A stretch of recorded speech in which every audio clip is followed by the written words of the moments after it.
Everyone, ఎలా ఉన్నారు అందరూ? ఈ వీడియోని ఎడిట్ చేస్తుంటే నాకు ఒక సామెత గుర్తొచ్చింది. దొంగల పడ్డ 6 నెలలకి పోలీసులు వచ్చినట్టు. మీకు కూడా గుర్తుండే ఉంటుంది కదా. ఎందుకంటే ఈ వీడియో షూట్ చేసి 1 మంత్ పైనే అయింది. కానీ ఇప్పుడు పోస్ట్ చేసి హాలిడేస్కి కోనసీమలో ఉన్న కోరింగ అనే మ్యాంగ్రూవ్ ఫారెస్ట్కి వెళ్ళాం. ఆ ఊరు చాలా చిన్న విలేజ్, కానీ ఈ మ్యాంగ్రూవ్ ఫారెస్ట్ వల్ల ఇండియా మొత్తం ఆ ఊరు పేరు తెలిసే ఉంటుంది. ఎలా అంటే ఇండియాలో ఉన్న లార్జెస్ట్ ఫారెస్ట్లో ఈ మ్యాంగ్రూవ్ ఫారెస్ట్ అనేది 3rd ప్లేస్లో ఉంది. ఇంకా మేమైతే అక్కడ ఉప్పు నీటి మొసళ్ళు, తెల్లటి వీపు, పొడవైన ముక్కు గల రాబొందు, ఇంకా 120 పైగా బర్డ్స్ ఉంటాయి అని గూగుల్లో చూసి చూద్దామని వెళ్ళాం. కానీ అక్కడికి వెళ్ళాక మా కంటికి ఏదీ కనిపించలేదు. ఇంకా మేమేమనుకుంటాం, అవి కూడా ఫెస్టివల్కి ఫారెన్ వెళ్ళి ఉంటాయిలే అనుకున్నాం. ఇంకా వాటి సంగతి పక్కన పెడితే సముద్రాన్ని చూసి భయపడేవారు కూడా సముద్రం మీద కూర్చొని వెళ్ళొచ్చు. ఎలా అంటారా, ఇక్కడ ఉన్న ఈ సముద్రం మీద బోటింగ్ ఫెసిలిటీ కూడా ఉంది. ఈచ్ హెడ్ 100 రూపీస్, స్పీడ్ బోట్కి అయితే 1200 రూపీస్. మేమైతే ఎప్పుడు టాప్ కవరింగ్ ఉన్న బోట్సే చాలాసార్లు ఎక్కామని ఈసారి నార్మల్ బోట్ చూస్ చేసుకున్నాం. బోట్లో వెళ్తూ ఈ డార్క్ ఫారెస్ట్ని చూస్తూ చాలా బాగా ఎంజాయ్ చేయొచ్చు. నాకైతే మ్యాన్ విసెస్ వైల్డ్లో చూసిన సీజన్సే గుర్తొచ్చాయి. ఇదైతే చాలా మంచి ప్లేస్ అనిపించింది. సముద్రం మధ్యలోకి తీసుకెళ్లారు. అటు ఇటు అడవులు, స్లోగా అవుతున్న సన్సెట్ చూస్తుంటే చాలా బాగా ఎంజాయ్ చేసాం. ఏం పని మొదలుపెట్టినా, ఎక్కడికి వెళ్ళినా నేను కూడా వస్తా అంటూ మనతో పాటు ఉంటుందిగా నెగిటివ్ స్ట్రేంజర్. దానివల్ల అయితే చాలా భయపడ్డా. బోట్ సముద్రంలో మధ్యలోకి వెళ్ళిన తర్వాత ఈ బోట్ ఒకవేళ మునిగిపోతే నాకు స్విమ్మింగ్ కూడా రాదు, నా పరిస్థితి ఏంటి అనిపించింది. బోట్ వెళ్తుంటే వాటర్ కూడా మా చేతికి అందేంత కిందకి వెళ్ళిపోయింది బోట్ అయితే. అండ్ మా దగ్గరలోనే స్పీడ్ బోట్ చేస్తుంటే వాళ్ళ దగ్గర టర్న్ అవుట్ అయ్యి మా సైడ్ వచ్చేస్తుందో అని భయం.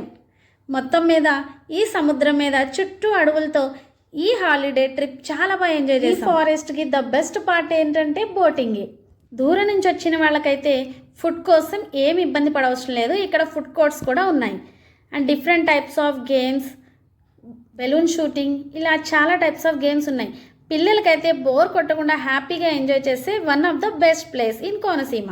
అన్నట్టు ఇక్కడ ట్యూస్డే హాలిడే. ఇక్కడైతే ఫోటో షూట్స్కి చాలా మంచి ప్లేసెస్ ఉన్నాయి. ఈ ప్లేస్ అయితే కోరింగ అనే విలేజ్ మనకి రాకుండానే ఈ ప్లేస్ తగులుతుంది.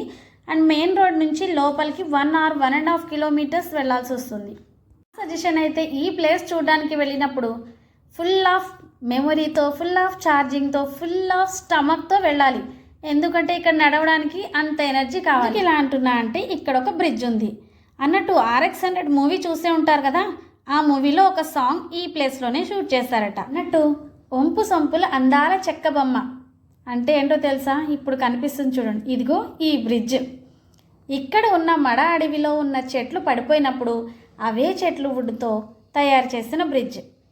ఎందుకు ఒంపు సొంపులు అని అనుకుంటున్నారా? ఈ అడవి మధ్యలో నుంచి ఇవే మ్యాంగ్రూవ్ ట్రీ వుడ్తో తయారు చేసిన బ్రిడ్జ్ ఇది. వన్స్ మనం ఈ బ్రిడ్జ్ ఎక్కితే 1.5 కిలోమీటర్ ఈజీగా నడవాల్సిందే, ఇంకా నో కాంప్రమైజ్. మాకైతే ఈ బ్రిడ్జ్ ఎక్కక ముందు సరదాగా, ఎక్కిన తర్వాత ఏడుపు వచ్చింది. ఎందుకంటారా, అంత లాంగ్ ఉంది ఈ బ్రిడ్జ్. ఎవరైనా అడవి చూడకపోతే, అడవిని చాలా దగ్గర నుంచి చూడాలి, ఎక్స్పీరియన్స్ చేయాలి అనుకున్న వాళ్ళు డెఫినెట్గా ఈ బ్రిడ్జ్ అయితే జర్నీ చేయాల్సిందే. అక్కడక్కడ ఆగి రెస్ట్ తీసుకుంటూ ఎట్లయితేనే మా ఈ చిన్న అడ్వెంచర్ని కంప్లీట్ చేసేసాం. ఎవరైనా డార్క్ ఫారెస్ట్ చూడాలనిపించినా లేదా సేఫ్ బోటింగ్ చేయాలనిపించినా మనం ఎక్కడికో వెళ్ళనవసరం లేదు. కాకినాడ టౌన్కి దగ్గరలో ఉన్న కోనసీమ డిస్ట్రిక్ట్లో ఈ కోరింగ అనే మ్యాంగ్రూవ్ ఫారెస్ట్ ఉంది. మీ మనీ అండ్ టైం రెండూ కూడా వర్త్ అనిపిస్తాయి ఇక్కడికి వచ్చాక. ఈసారి ఎప్పుడైనా ట్రై చేయండి.